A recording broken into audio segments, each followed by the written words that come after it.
For great ideas and practical tools you can start using tomorrow to grow your business and separate you from the competition, you've come to the right place. If you're into B2B marketing and sales, then welcome to the one and only B2B Marketing and Sales Podcast. With over 60 and counting total years in the trenches of businesses small and large, they have a plethora of knowledge and experience that generate you more leads, capture more clients, ring up more sales. Well, doggone it, just make you more money. How about that? Always thought-provoking, yet dubiously entertaining. Please welcome to their respective microphones across 3 time zones, your co-ringmasters, the Dave Loomis, and not the rock star, Steve Miller. Hey everybody, this is Steve Miller, better known as Kelly's dad. I'm also known as not the rock star. And as always on our podcast, which is called the B2B Marketing and Sales Podcast. I think that's the first time I've successfully said that. The first time, I should say. The first time I've said that correctly the first time. So anyway, and my partner in crime is the Dave Loomis, and I want to hear you say it too. The Dave Loomis. There you see, I love his voice on that new microphone of his. He just sounds like he should be narrating one of those a film strip from high school. Yeah, or what's his name? Ken Burns. What's that guy's name? Ken Burns. Oh, Ken Burns. Yeah, well, you should be narrating That's a big one of compliment. One of his a big documentary. Yeah, a documentary voiceover person. Now that could be me. Yeah. Now, before we kickstart this thing, this time I do want for those of you that are on video, that are watching this on video, I do want to share with you something that we talked about a while back, a few episodes back, and I'm going to show it to you. I got some socks. See? Oh, can you see my socks? Oh, very nice orange socks. What is the gray image on it? That was my dog. Oh, okay. The dog. Yeah, my dog who passed away, and as in honor of him, I found these socks that you could send in a picture, and they would take it and put it on your socks. So wow, they're orange. Amazing, amazing. Yep. Anyway, they're orange, and the people that are listening to this have no idea what we're doing. So we have an orange brand. We both have an orange fetish. Therefore, and we believe that branding is important and colors are important, and therefore, that's going to be a topic. We will definitely have talk something that's your brand color. Yeah. So all right. So now I'm gonna get us going onto the topic of the week, and the topic of the week is personas, or as they say in correct English, personas. Yes, I don't know which one it is. Sort of a tomato thing, isn't it? I think it is. Yeah. And doing personas or avatars has kind of been, and I'm going to say it, okay? It's kind of been the rage, for a number of years now. We briefly talked about it in our last episode and decided that, well, we needed to expand our conversation on this. So I personally have what I consider to be a fairly contradictory attitude about these things. So I will be, but because you are the primo marketing guy here, I want to hear from you first about what you think about personas. Do you say personas or personas? I think I say persona. Okay, then we will use it your way. Personas that I want to hear what you think about personas. I want to hear how you develop them, how you help your clients, and you have to do it in 5 minutes. So okay, I will do that. Thank you. I think the word's been around for a lot longer than the concept's been around for a lot longer than the word. So if anybody is in marketing, I have a chapter in my book about Stone Age people. They're like Gunther and other people like that. That's right. Who grunt. Remember those guys? That was great. Well, you did a nice job. And the point of that was that they were trading with another group that was nearby them in another community, and they had to figure out that they had to create something that was of value to that other tribe in order to have a successful trade. And so they didn't have the word persona back then. In fact, all they grunted. They didn't even have language probably. But let's say there were 2 or 3 My people. fraternity was like that. Yeah, exactly. Yeah. You were called what? Grunt. Okay. Right. Exactly. Trout or something clever, trout. right? That's what I was called, trout. Yeah.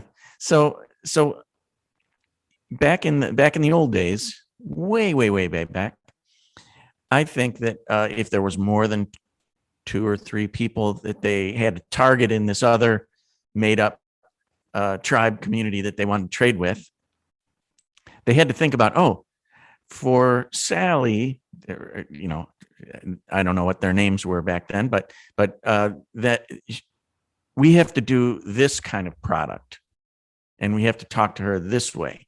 And Gunther, well, he's this way. And the people that are in Gunther's little group, kind of need this. And then there's Uchaf. And, Uchaf. Good name. His people are very different. And they're older and, they need this other product that we know how to make. So they did that. They targeted what they did to those people in order to make a successful trade. And they probably explained it in a certain way to them that they would relate to. And they learned that probably by trial and error. Hey, I'm going to explain it the same way to all of them. Didn't work. I'm going to explain it this way. And hey, lo and behold, they made the successful trade. Good job. I think I'm going to do that in the future. It's learning. So I think that's been going on literally since the beginning of time. And recently, now you say it's the rage, personas. Okay, well, now we have a name for it. And we have big consulting firms that can charge gobs of money for 2-day sessions to take a whole bunch of people through this process of creating personas. And hey, more power to them. I'm a marketing guy, so if there's a need and somebody wants to do that, that's awesome. But I just think it may be the rage, but it's not new. What do you think about that? Well, I completely 1,000,000% agree that it's not new. Until I read your book, I really had no idea how far back it went. But right. But I think I mentioned in the last episode, that I ran across this when I was consulting for Nordstrom probably 30 years ago.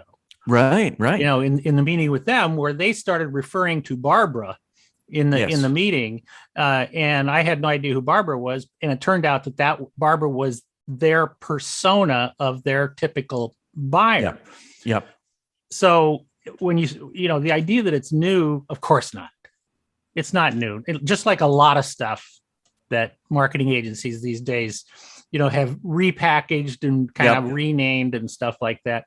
They're not new. ABM is not new, it's been around for forever.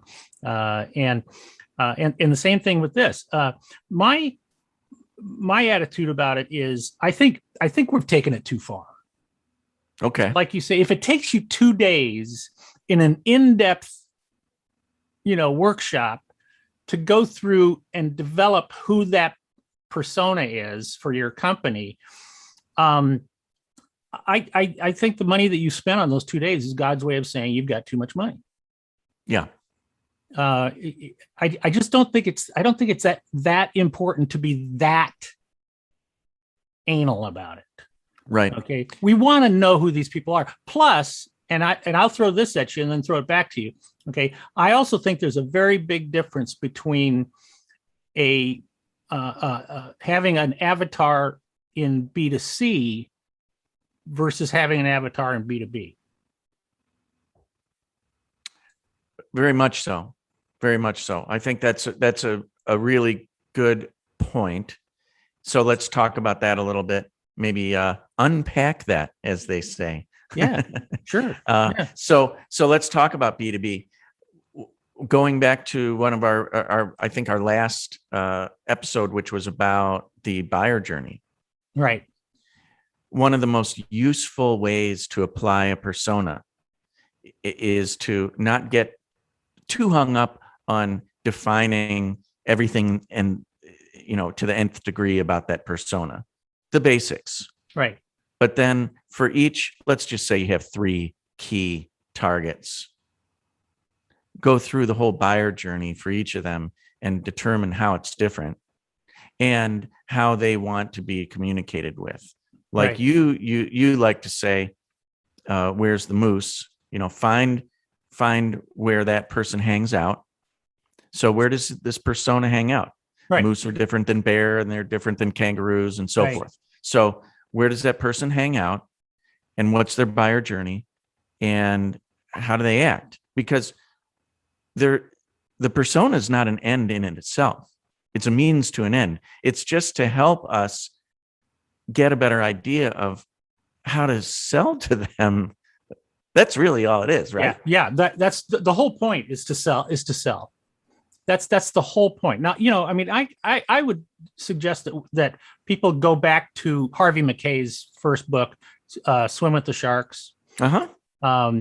And, in there, he talked about, that with his paper company or envelope company, I think it was, that company, that he developed what he called the Mackay 66.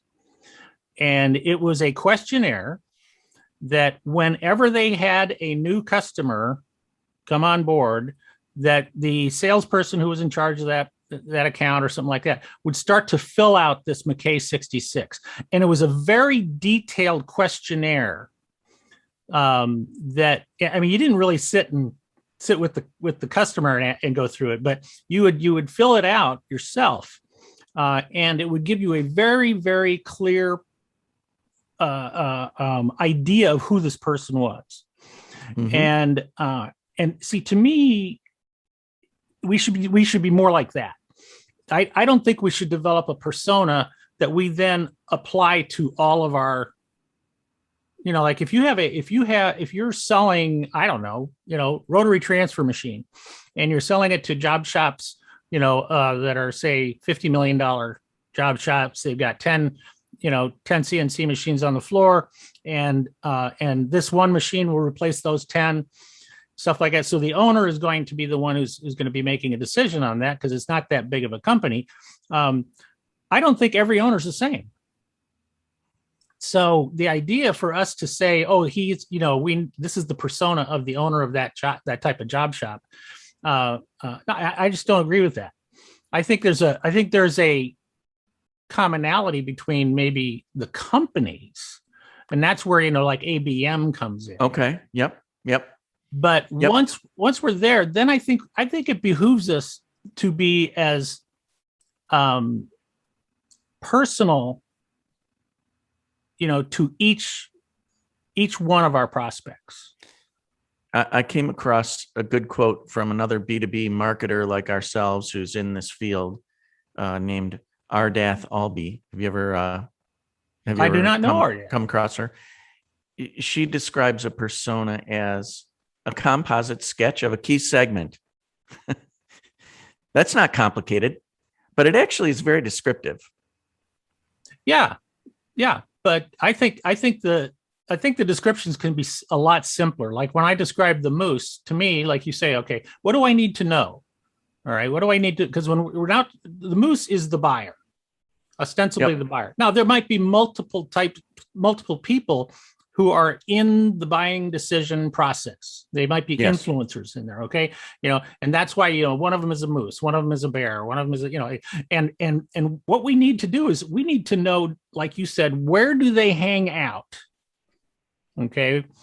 And then number 2, what are their hot buttons? Right. That's the thing. You find out what those two, you find out where they are, you find out what their hot buttons are. Now I know how to talk to them. Right. Here's a fun concept that I came across when I was thinking about this and doing a little bit of research about our session today. Have you ever heard of an anti-persona? I have not. I hadn't either until I read about it. Are these protesters? What are they? They are not. It's actually a persona that you make of the person you do not want to target. Okay. And I think it's kind of interesting because really good marketers believe in the idea of focus, in that we can't be everything to all people.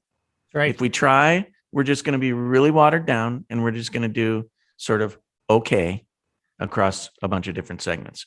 But the more we target, the tighter we can get, the more niche-y and specific we can get. We're obviously giving up some things, but we have that prize of, deep penetration potentially into that segment. And creating a anti-persona could help us at least remember or remind us, oh, we're not targeting that person. This is not our target market. That's right. And it could give us a little bit of something in a meeting where someone brings up an idea, and you've been in these meetings where they bring something up and it sounds like a good idea, and they're sort of politically, powerful in the company or whatever. Yeah. And then you could say, well, great idea, only except we don't target that persona, persona. Yeah. So that's kind of a fun one that I came across, and it reminded me of Best Buy years ago. Do you remember this in like 2004 or something like that? They came out publicly and said what kinds of customers they wanted and what kind of customers they did actually not want shopping in their store. Yeah, I don't remember that, but cool. Yeah. So why are they a shell of themselves now? I'm not sure. That's a whole other story. It might have worked for a little while. Yeah. It might have worked for a little while. I think without question that there's absolutely nothing wrong with that approach. And it's real simple. Like I was on a call with a client yesterday, and they were asking, like, how do you come up with a headline for an ad or something like that? And I said, well, let's remember who's our moose. Okay. And so like, let's say whether it's a magazine or whether they're flipping through something online, and then this pops up, and up at the top of it, instead of saying we have the best widgets, money can buy. Instead of saying that, you just simply say to them, are you a moose? If you're not, you don't have to keep reading this. You can stop right now. But if you are a moose, you probably want to keep reading. That's excellent. See, and to me, that's where that happens. Because now the people who are not moose, they just leave. Right. They go to the next ad. We actually don't want them. We don't care. We're trying to home in on a particular target. Yeah, exactly. So you asked about B2B versus B2C. B2C is pretty tricky when it comes to persona. There can be so many of them. And there were these research companies that years ago have created names for different segments, and you can target people, down to, at least in their home now, everywhere based on their zip code. Well, I think that, I agree. But I also think with consumers, a lot of it has to do with demographics and interest. Because like golfers hang with golfers, right. Rich people hang with rich people, that type of stuff. Right. And, and so I think that in that sense, it is a little bit easier in the consumer world to, unless you're just a straight commodity. Right. Then, there's not really a lot you can do. Right. I have a friend who is in charge of branding for what is now called the Cleveland Guardians baseball team. Oh, it was formerly the Cleveland Indians baseball team. And he's been in charge of the name. They're called the Guardians now? Yes. They have changed their name. Yes, they've changed their name. And he was in charge of the name change too, and all the new branding that comes out. But over the past couple of years, they've used what they consider to be attendee personas. Yes. And they have names for them because of their behavior. And it helps them with not just purchasing and targeting, but also for customer experience. Yes. Because they create things that they know Family Man Dan would like. Right. And they 100%. create things that Baseball Brandon would like, or Occasional Kayla. I kind of made these up, but these are similar to what their actual personas are. I often hold these boot camp events, whatever you want to call them, where I'm teaching people about being uncopyable. And one of the things that I teach, which is the basis of my next book, is Stealing Genius: How to Go and study alien opportunities, and then you steal ideas from them and bring them back into your world. And one of the places I've used a lot are the Seattle Mariners. And because what I'll do is I'll get like a suite, and then bring this whole group of people in, and we'll be in a suite. And then I'll say, okay, for the first 4 innings, you cannot be in the suite. You have to be out in the park. And I want you to come back and tell me all the different target markets that the Seattle Mariners have. And, and when you open your eyes like that and you go through the ballparks, like you say, and you find areas for families, right? You find areas for the single people are over here. Okay. The rich people are down. The rich people are down here. The corporate people are up here. Corporations are up here. And in fact, there was one area that I said to these guys, I said, I will be shocked if you guys find this. But a lot of ballparks, not every game, but a lot of them have knitting sections. Seriously. Seriously, knitting sections where people who like to knit, they also like to hang out together and talk. And people who like to knit and like to go to baseball games. Crazy combination, but they've actually found it. And occasionally the Mariners will have that. And if you keep your eyes open, you will find that section.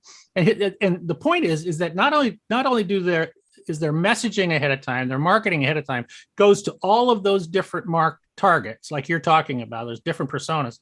But also in the ballpark, the signage, speaks to the specific group.